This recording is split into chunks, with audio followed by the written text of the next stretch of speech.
ఈరోజు దేవుని మాట హంసవార్త గ్రంథము 21వ అధ్యాయం 12వ వచనం.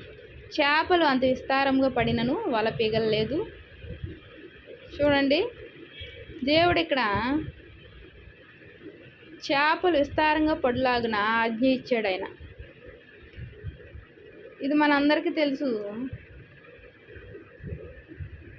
వారు రాత్రంతా శ్రమ పడ్డారు, ఒక్క చేప కూడా పట్టలేదు. ఎవరు? జాలర్లు. వారు బెచ్చలు, చేపలు పట్టేవారు. సీమోను పేతురు ఇంకా శిష్యులు పడుతున్నారు. శిష్యుల్లో కొంతమంది వారి యొక్క వృత్తి చేపల వృత్తి. చేపలు పట్టుకొని పోషణ జరిగించుకునేవారు, పోషణ గడపడం జరిగేది. మరి వారి యొక్క అనుభవంలో ఒక రాత్రి వేళ సమయంలో వెళ్ళడం జరిగేది, చేపలు పట్టడం జరిగేదేమో. అదే రీతిగా వెళ్ళారు, రాత్రి అంతా శ్రమ పడ్డారు, తెల్లవారు అయిపోతుంది, ఒక్క చేప కూడా పడలేదు. అయితే దేవుడు వారి యొక్క పరిస్థితిని గమనించాడు. ఆయన వారిని చూచాడు. ఆ తిబేరియా సముద్రం దగ్గర అద్దరిని నిలిచాడు. ఆయన నిలిచి ఏమని చెప్తున్నాడు? మీ వలలను కుడివైపుకు వేయండి అని చెప్పాడు. దేవుడు చెప్పగానే ఆ స్వరాన్ని ఎవరు విన్నారు? పేతురు గుర్తుపట్టాడు, దేవుని స్వరం అని. మిగిలిన వారు గుర్తుపట్టలేదు. వెంటనే ఆయన సముద్రంలో దుమ్ముకి, పై వస్త్రం లేనివాడే సముద్రంలో దుమ్ముకాడు. మరి చేపలు పట్టేటప్పుడు వస్త్రాలు వేసుకోరు కదా.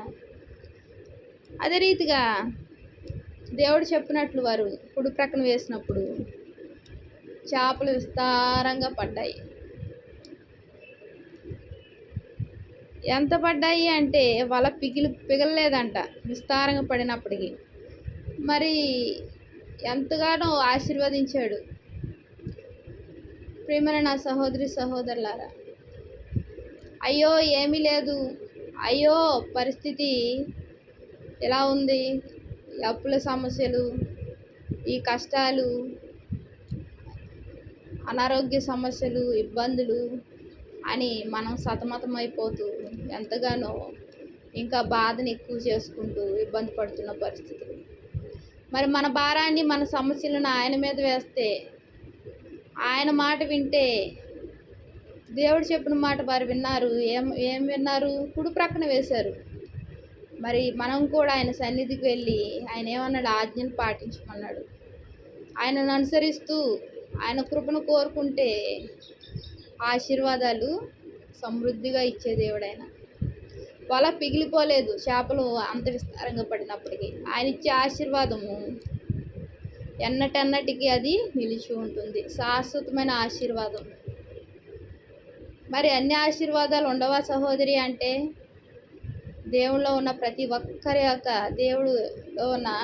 ఒక్కరికి దేవుడు అనుగ్రహించిన ఆశీర్వాదం శాశ్వతంగా నిలుస్తుంది.